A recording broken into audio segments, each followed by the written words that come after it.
अलग अलग ग्रंथ किताबों की अलग अलग कथा कहानियों में अधिकांश देवी देवताओं की तरह अप्राकृतिक व असामाजिक तरीके से पैदा होने वालों की तरह कृपि व कृपाचार्य के पैदा होने के मामले में भी दो कथा कहानियां मिलती हैं।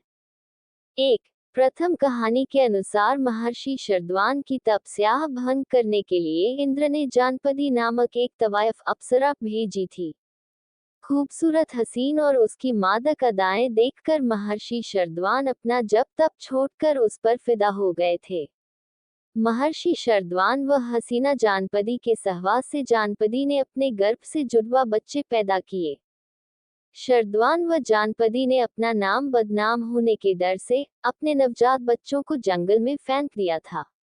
हस्तिनापुर के राणा शांतनु ने जब बच्चों को जंगल में लावारिस हालत में पड़ा देखा तो राणा इन बच्चों को उठाकर अपने महल ले गया और उनका नाम कृप तथा कृपि रखकर पालन पोषण किया। 2. दूसरी कहानी के अनुसार शरद्वान गौतम घोर तपस्वी थे। उनकी तपस्या देखकर इंद्र चिंता में पड़ गया। इंद्र ने उसकी तपस्या भंग करने के लिए जानपदी नामक एक तवायफ को उनके आश्रम में भेजा। बला की खूबसूरत जानपदी की मादक अदाएं, मतवाली चाल व नाच गाना देखकर शरद्वान का लंगोट में ही शीघ्र पतन हो गया। उसके वीर्य की पिचकारी सरकंडे ऊपर गिरी तो सरकंडे के दो भाग हो गए। वीर्य की बौछार सरकंडे पर गिरने से एक सरकंडे में एक कन्या और दूसरे सरकंडे के हिस्से में एक लड़का पैदा हुआ।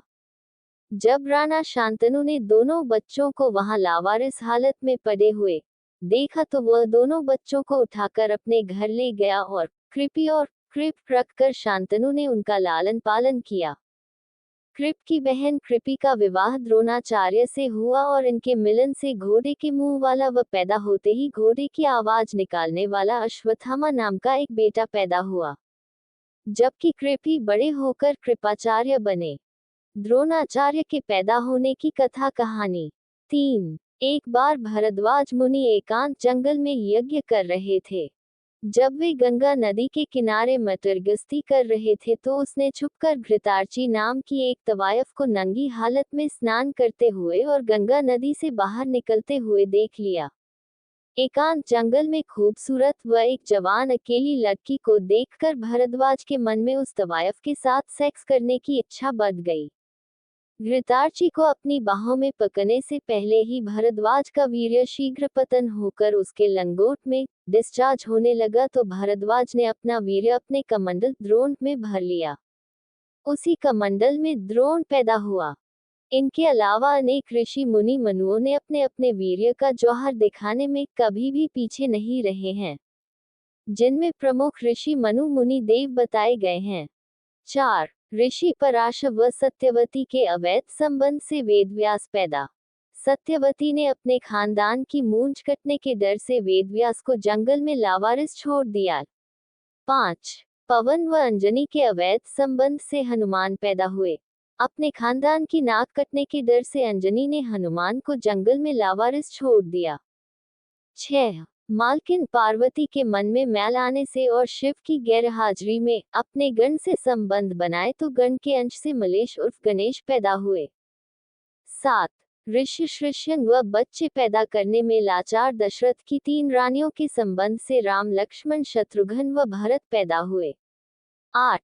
वेदव्यास और अंबा अंबिका व नौकरानी के नाजायज संबंध से धृतराष्ट्र पांडु व विदुर पैदा करवाए गए। 9. ब्रह्मा के वीर्य की बौछार जगह जगह और जानवरों पर गिरने से 86,000 ऋषि मुनि मनु पैदा हुए। 10. घोड़ा विष्णु व घोड़ी लक्ष्मी के मिलन से हेहाई वंशीधारी पैदा हुए और हयग्रीव से ग्रंथ किताबों के राणा राव राजा व रघुवंशी यदुवंशी कुरुवंशी पांडुवंशी पैदा हुए। 11. विश्वामित्र व तवायफ मेनका के नाजायज शारीरिक संबंध से भरतवंशी की मां शकुंतला पैदा हुई और शकुंतला व दुष्यंत के नाजायज संबंध से भारत पैदा हुआ। 12.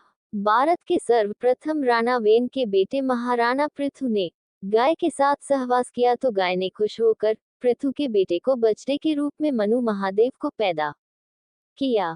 वेन वेन और निषाद वसुंधरा धरती जमीन पर सबसे पहले महाराणा बनने वाले वेन और वेन की कहानियों में काफी समानताएं हैं, जबकि दोनों अलग अलग धर्म के माने गए हैं, पर इन्हें हिंदू धर्म के नाम पर विभिन्न वंशीधारी हिंदुओं के पुरखे कहा जाता है और अधिकांश इनकी औलादें बनने में गर्व भी महसूस करती हैं। पुराने जमाने के किताब ग्रंथों में वेन और वेन नाम के अलग अलग सुल्तान पने को मिलते हैं। ऋषि मुनियों द्वारा मारे गए शहशाह वेन और बादशाह वेन की बाजू से इन्होंने पृथु नाम के अलग अलग महारावल पैदा कर दिए थे।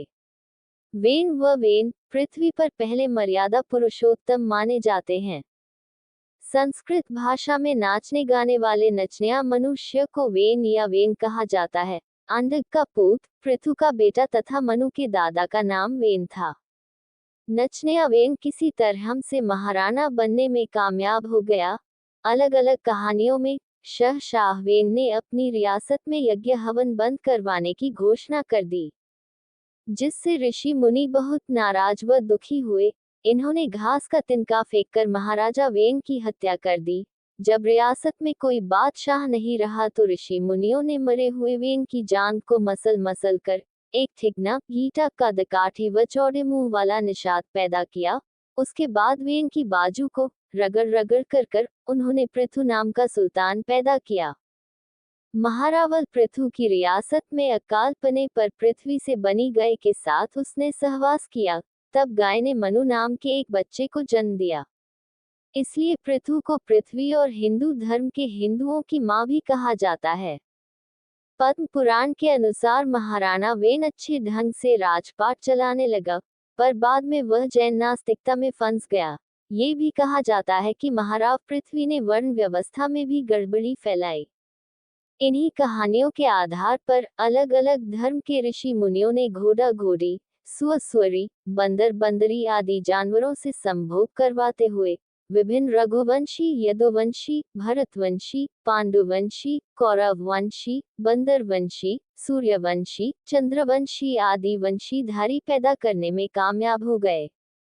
अगर आपको ये स्टोरी अच्छी लगी हो तो इसे जरूर शेयर करें और इसी तरह के अन्य लेख पढ़ने के लिए सब्सक्राइब की बटन दबाएं।